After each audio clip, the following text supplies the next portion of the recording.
The following is a special presentation of Tony Kurre Radio. From hot dogs to cool kitties, this is Darkside of the Pooch. Welcome back to Darkside of the Pooch. We're recording this show, and you don't really say when we're recording shows, but we're recording here on April 11th. That day is very, very important. Do you know why? Dr. Rab Stewart from Rossburg General Hospital. I mean, obviously, it has something to do with you. It's 3 days after my birthday. Oh, it is 3 days after your birthday. Happy birthday to you. That's right. You had a birthday earlier this week. No wonder you called in sick earlier this week. You said you couldn't go. You weren't sick. You were partying your ass off is what you were doing. You were hanging out with your old lady I was drinking. Legitimately sick. Were you really sick on your birthday? I left work early Monday, and then I came into work on your birthday? On Tuesday. Your birthday was on Monday? Yeah. I worked. I tried to work the whole day. But I had some weird, unidentifiable respiratory deal. I didn't have COVID. I didn't have flu. Monday night, my fever went up to 103.5. Wow. I was so sick. That's terrible. Yeah, well, you normally do shows on Monday. For people who don't know, we record shows, and of course we run them throughout the week, and you can hear them wherever you get your favorite podcast. So you know, you're not a guy that gets sick very often, so I knew that it was a real deal, but I didn't realize it was your birthday. So happy birthday. I'm sorry you were sick. Yeah. My daughter's birthday is tomorrow. She turns 12 tomorrow. Mm-hmm. So I have to remember that my daughter and one of my favorite people have birthdays in the same week. But today is National Pet Day. Oh, of course. Of course. You would I would think that you would have a special dog calendar that had all these special days like National Rottweiler Day and National Labrador Day. It's National Pet Day. I mean, I was up at Fox 6 this morning. They were doing a whole segment on pets this morning on Fox 6. I figured you would know. Man, I don't have time for any of that kind of stuff. I really don't. Between taking care of all our patients and cases and paying all the bills and taking care of the staff and taking care of my family, dude, I don't even know what hardly day of the week. Well, and that's why we do this show, because I want you to consider this as a small little, like a little vacation. You know, you get outside the office a little bit. We can have some good laughs. We can talk about some different things. And so I don't ever want to be stressed out when you're doing Dark Side of Pooch. But we do have some great emails to get into. info@TonyCurreRadio.net, info@TonyCurreRadio.net. Do you remember we talked about, was it last week or the week before, we were talking about this United Airlines thing where they were allowing dogs on their flights? I've had so many people ask me about that. Did you see what happened this past Monday on a flight from Houston to Seattle? Please enlighten me. First, is this American? On American flights? Actually, it was an American United. Either way, evidently, little dog was walking around first class. Took a huge dump right in the middle of the floor by the first class doors, and of course, it's dog poop. You know, at 35,000 feet, it's not like you can get away from it, right? And so evidently someone started to complain. It took them 3 hours while they were in the air to try to clean up this dog poop. Now, I've had dog poop in my house. I've never spent more than, say, 15 minutes picking up dog crap. And even if it's slushy, if it's coming out like chocolate syrup, I mean, I would think that airlines would have enough cleaning supplies that you could do something.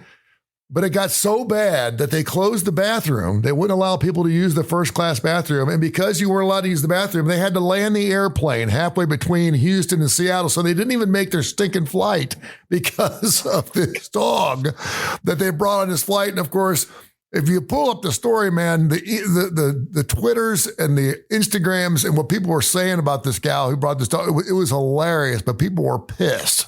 They were not happy. Oh, I wouldn't have been happy because, on these planes, the floor, that carpeting is so short and tight. Yeah. And I'm sure that when they tried to pick that up, it gets down into that carpet, and they don't have stuff that's going to clean that up on the airplane. They're not used to that kind of stuff. No, so but I mean, I'm not surprised. No, I get that. But I mean, to land the flight early, to close the bathroom. That's excessive. They said that the stench was so bad that people started getting sick on the flight. Well, I mean, I guess they recirculate that air. They do recirculate that air, and And I've had some we all have had some really bad dog poops that were like, wow, what in the hell did you get into last night? Why was the bathroom closed? I mean, it was right in front of the bathroom, and evidently because the stench was so bad, they were asking people not to use the bathroom on the flight. Certainly, the dog didn't. Maybe if more people would have used the bathroom, it would have snuffed out the dog poop smell. Yeah. They should have more people poop. Well, evidently they closed it because of that, and then they also brought the flight in because they evidently were saying that people were starting to vomit on the flight.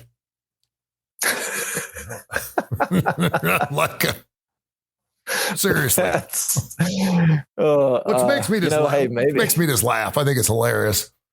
And it happens in first class of all places. Yes, it happens in first class. It couldn't happen in a better place, man. Could not happen in a better place. So, do you know what BarkBox is? Yeah, BarkBox. Yeah, it's like a little. You get it. It's like a monthly kind of service. It assembles and ships care packages for dogs to millions of subscribers each month, expanding into a new market. They are starting this week pet-friendly charter flights. As a matter of fact, you can book it today to celebrate National Pet Day. Starting on May 23rd, Bark Air will fly weekly between Westchester County Airport and Western Plains, or White Plains, should I say, New York, and Van Nuys Airport in Los Angeles. The following week, it will kick off bi-monthly service between Westchester and London. Reservations at dogsflyfirst.com went live this morning on National Pet Day. The one-way cross-country flight, what do you think it's going to cost you? One-way cross-country, basically a private charter. $10,000. $6,000 for one dog and one owner. The transatlantic flight to London is going to be $8,000. By comparison, for the same date at the launch, nonstop air on a major carrier starts at $220 one way from New York to LA. I don't know where they're getting their flights for $220. I haven't seen flights that cheap anywhere. And from about $525 to London, adding a dog would cost obviously a little bit more. So, but yeah, Bark Air. So you can now fly. I'm assuming that if you're spending that kind of money, the animals just go free, right? I mean, you're allowed just to let them walk wherever they want to go on the flight, I guess, right? I mean, I would think so, especially if you're the only one there and you're the only one that has to throw up because your dog poops on the plane. Dude, I mean, when you've flown with your children, right? Oh, yeah. I mean, before you. Can I tell you a story? Oh, yeah. Can I tell you? Yes. Can I tell you a story real quick? All right. So a few years ago, we had a trip planned for my daughter's birthday. I have one daughter born September 11th. I have another daughter born September 13th. And so my wife said, "Hey, let's take a trip for the girl's birthday." I said, "No problem. Let's do it. That sounds great." So we found this deal to go to this place in Marathon, Florida, which is at Florida Keys. Uh-huh. And like a week before we were scheduled to leave, I broke my arm. And so I had my wife was like, "Okay, look, here's the deal. We can still go on the trip. We'll figure out a way for you to have surgery the day before we leave to go with all three kids on this plane to the Florida Keys." Oh.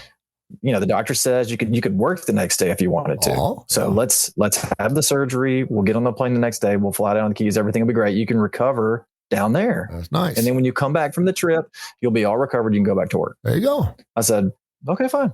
So I had the surgery. Next morning we wake up. I'm totally out of it.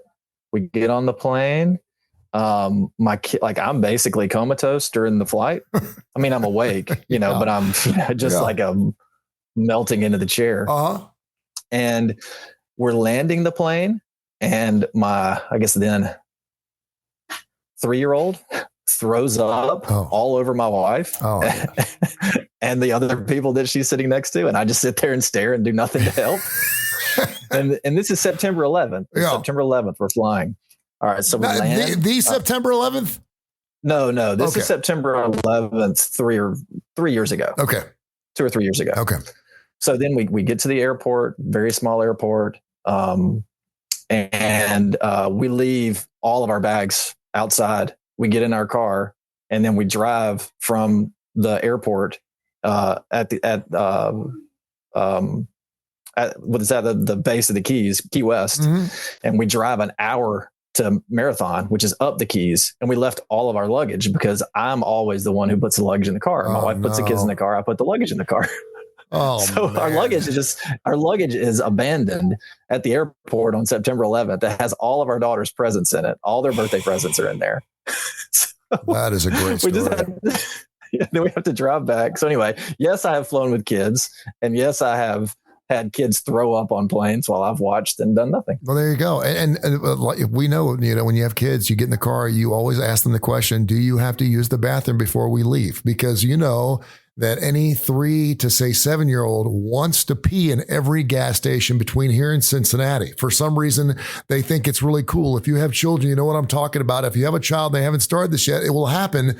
They will want to go potty in every orifice possible. They love portalets. They love any holes in the ground. If they see a little man, they're going to want to go pee, even if they just went because they think it's the coolest thing in the world to go pee in public. I don't know why, but kids just do that. And so you would think that if you're going to be taking, I would assume 6-7 hour flight with your dog, and it's a small dog, right? Because it's got to fit under the seat.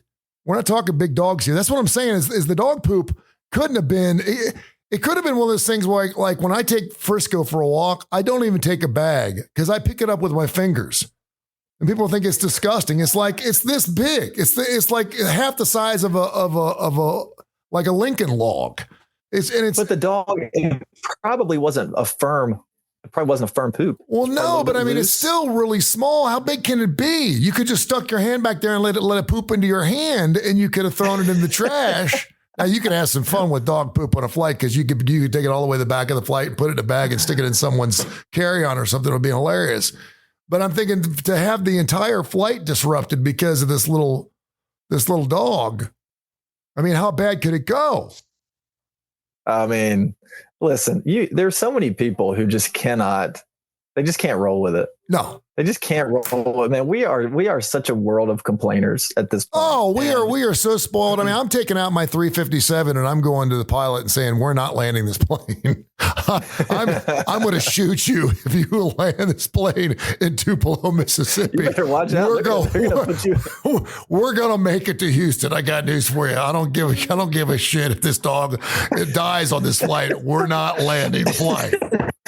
I will shoot you They're first. Gonna put you on a watch list. They're going to put you on a watch list. We're flying to Houston, my friend. I can promise you that poop got ground in to that coarse, thick carpet, and they couldn't get it out. And then all the first class people that paid, $1,000, $2,000, they weren't going to have that. They were like, land me so I can get to my Amex lounge and get some free drinks. I don't care when we get there. He is Dr. Rab Stewart, Rossbridge Animal Hospital, Rossbridge, a vet.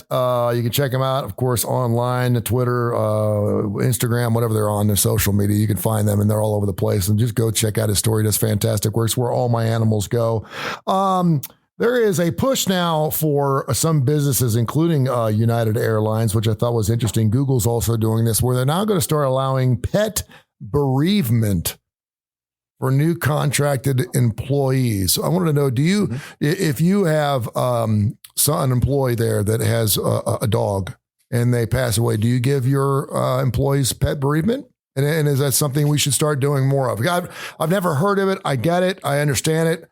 I probably have never been so banged up over the loss of a pet, but I will be with Rainers because he's been with me through so much over the last 3 or 4 years. So I couldn't imagine myself even crying at this point, but I probably will. But I could certainly see where now I would perhaps want to take a day off if my favorite dog died. Yeah, I mean, we've had a couple different times where we've had an employee pet that we've had to put to sleep, and they've needed to take a day. And of course we accommodate that. Yeah. I mean, people are always taking vacation or, they get sick. So what's another day? But we probably wouldn't, and we haven't had to have multiple days because an employee's never asked for it. It's usually like, hey, I need to put my pet down today. I don't think I can work. Yeah. Is that okay? And it's always yes. But if we had someone ask for, 2 or 3 days bereavement, I don't know if we would be on board with that. That's on the same. Or if it's the fourth time your dog has passed away this week.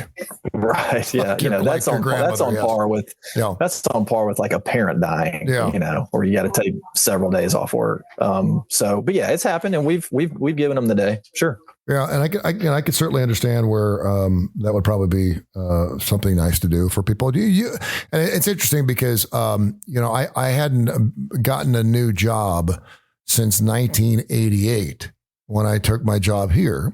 And then obviously, I got fired 4 or 5 years ago, and then I started my own business. And so I didn't have to get hired again. I did go through the interview process in several areas. And I was just amazed because I hadn't been through the interview process in 30 something years. And it's changed a lot since the mid 80s. And one of the things I thought was amazing was how much time you get off.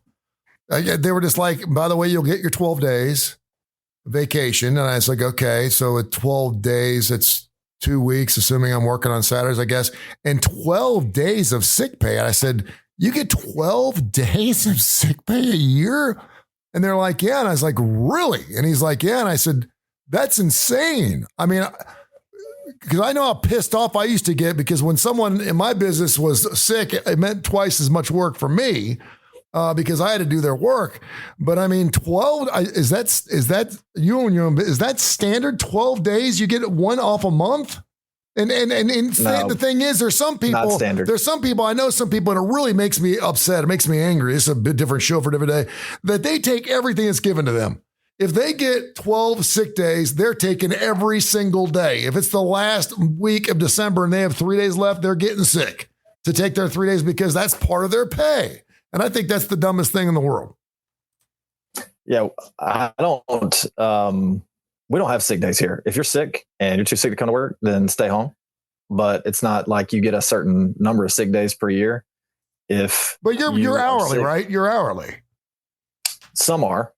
Some aren't. But your salaried workers, you don't dock their pay, do you?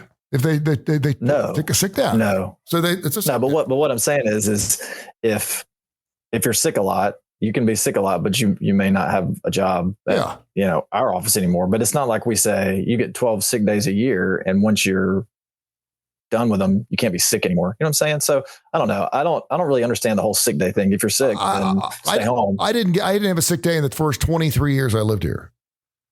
I didn't have a sick day in 23 years. Everyone knew me. I played hard, and us was being out till 6 o'clock in the morning drinking, and I just never took a day off. Now I made up for that in the latter part of my career. It's probably why I got fired.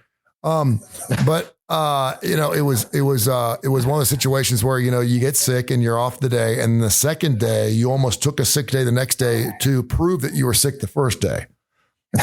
Because if you didn't take the second day off, everyone's like, he took one day off. He must not have been very sick. So you always called in the next day, even if you were feeling okay, because you wanted people to wow, he must really be sick because he's sick the second day. And then if you called in a third day, your ass better be at the doctor. Yeah, that's right. Now you're telling me that you're going to do that 4 times a year? I mean, that's insane. Hey, going back to my broken arm story. Yeah. So I broke my arm at night in the evening. And I was like, oh, maybe I just hurt it really bad, and we'll see what it's like in the morning. Well, in the morning, it was worse. I woke up early, went to the ER, got x-rayed, got a sling, and worked the whole next day. I broke my arm and did not miss. Is this the only day? Your user arm? Your right arm? Yeah, my right arm. Wow. So the only day of work I missed was the day that I had surgery, because I had that vacation scheduled anyway. Yeah. So I literally broke a bone, and I missed one day of work, and that was for this surgery. Dude, I broke my back on a Thursday night. I broke my back and hyperextended my neck on Thursday and was back at work on Tuesday. What concert was that?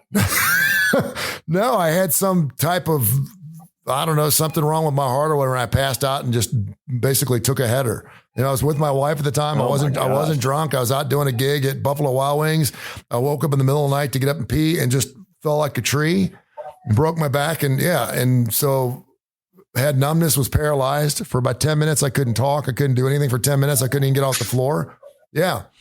And called my doctor friend, and he's like, you need to go to the emergency room. I'm like, I'm good. I'm just going to lie here. And the next morning I couldn't feel my toes. And he's like, you need to go to the emergency room right away. And so I went and they told me I should. What year was this? About 10 years ago. They're like, wow. you should be paralyzed. Yeah. And so I walked in and spent 5 days was it Brookwood? Which is, I don't know. You had a head injury. You can't remember where you were. Exactly. No one expects you to remember these things. But I remember thinking to myself, if I can talk, I can go to work. And I drove myself into work. And then later that day, it was in December. Later that afternoon, I was on a ladder in my front yard putting up Christmas lights. My wife was like, what the hell are you doing? I was like, we got Christmas lights I got to put up. She's like, you just broke your back 4 days away. Get your ass down off the ladder. I was like, whatever. Yeah, real Clark Griswold. Info at TonyCurryRadio.net, info at TonyCurryRadio.net. Tabitha wants to know, what's the best place to find a new pooch? This is interesting too, because there's a lot of places you can find new pooches. I would assume that you right away, you're going to say, the animal pound or was it the SPCA or wherever you go to get, because there's great animals, but I'm also assuming that maybe she wants to get like a purebred or something like that. Let me ask you this. If you're willing to spend money for an animal, and I'm not talking about the $50 to get, which I would say, go get an animal and save an animal's life. That's the best way to do it. If you don't really care what kind of animal you're getting, go do that first. But if you're hell bent on spending a couple $100 and you want a special looking animal or whatever, what would you say about buying dogs or cats from like big box stores as opposed to getting them through breeders that maybe live in a mobile home park in Gardendale?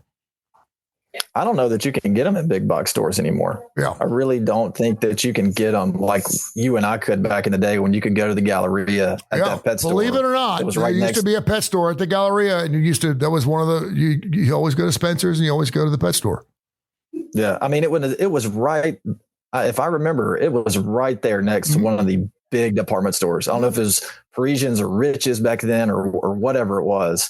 But I mean, it was right there as you walked out of the department store on the right. And those things, dogs, the days of birds, they put all the animals together on one wall, man. So I mean, everything was right next to each other. You could see them. You could see them from the hallway. Well, sure. But those days are gone. So I just think for me, if the decision that I make to either go to a rescue or go to the Humane Society or go through a breeder is if I want to know exactly what that dog's history has been and how long it's had a history.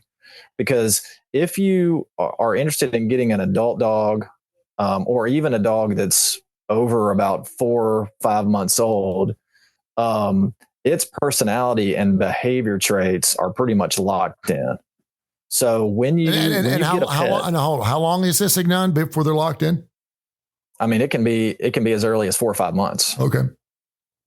So I think it depends on what your current situation is, if you have young kids or you have a certain lifestyle and you need to have a certain personality of a dog, then you probably want to get a young puppy and you want to know that it hasn't been through a bunch of homes and that you will be able to socialize it properly. Yeah. So I don't even think the question is, what do you prefer? Do you prefer to adopt or buy?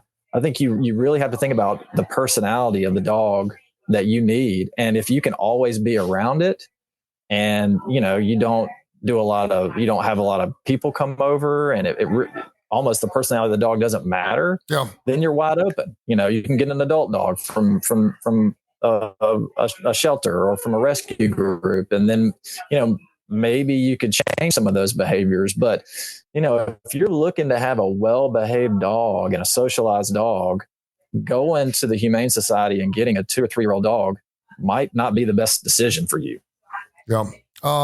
This show, Darkside the Pooch, is always brought to you by Ed's Pet World. Speaking of the devil, they've got all kinds of animals, birds. I just got a chinchilla down there last week. It's one of the coolest animals I've ever gotten. I got rid of the guinea pigs, but they got rabbits, they got tarantulas, they have beautiful fish, they have just you name it. Exotic pets out the yin. 50 years in the business down there in beautiful Homewood. Check out Ed's Pet World. Seth also owns a place called Sasquatch Toys and Comics, which is a fantastic toy store. Stuff still in the boxes. Comics in the 60s, 70s, and 80s down there in Citation Court. Check them out there in Homewood. They do fantastic work as well. It's really good. I would say this, and then I'm going to let you fly. it's funny because whenever that's why a lot of these news organizations do like the pet of the day. You'll have 50. I've been at a TV station where they'll have an animal up there. It'll be the pet of the day from the SPCA or from the dog pound or whatever. And the phones go crazy because people want celebrity dogs. They want a dog. They want a story behind their animal. And I'm telling you, and if you get up at 3 o'clock in the morning or 2 o'clock in the morning, or you go up to pee and you just can't get back to sleep and you turn the TV on, you're going to see those commercials they run in slow motion of all the animals chained up out in the snow and stuff. People want those animals because they want to go rescue these animals. They want to be the person who rescues this poor dog, and they want to sit there and say, I rescued this animal. I want this. So if there was some way you could take every dog that's looking for a home and have a good story behind it, everybody would want one of these dogs. It's amazing because we don't have enough homes for dogs. But boy, I tell you what, behind the right story, man. Did you see this story of the Hatchet dog? Did you see the Hatchet story? The dog that, oh my gosh. No. As soon as you're done here, man, go pull up. This kid took a hatchet to his dog. Yeah, over 100 stitches on this animal. How old was the kid? 14, 15, 16 years old. Kids got issues. The dog evidently went the dog went to the bathroom on the front porch of the home, and so he took a hatchet to the dog to discipline it. Imagine what that kid would have been like on that airline flight. Took a hatchet to the dog, and they couldn't even show the pictures of the animal, and they have saved this animal's life, but they had to shave almost the entire back half. Pull up the story. It's an amazing story, but they put in 100 stitches in this. All you got to do is Google Hatchet dog, Alabama Hatchet dog. It's disgusting, but this animal, of course, the kid was charged and he's now in prison, but all of a sudden everybody wants this dog. Everybody wants the Hatchet dog. They're like, everybody wants this dog. I want that dog with 100 stitches. You can't afford to go to the pound and pay $50 to get a nice, a nice mutt. But now you're willing to go ahead and spend whatever it takes to get this Hatchet dog because you want the story behind having his pet.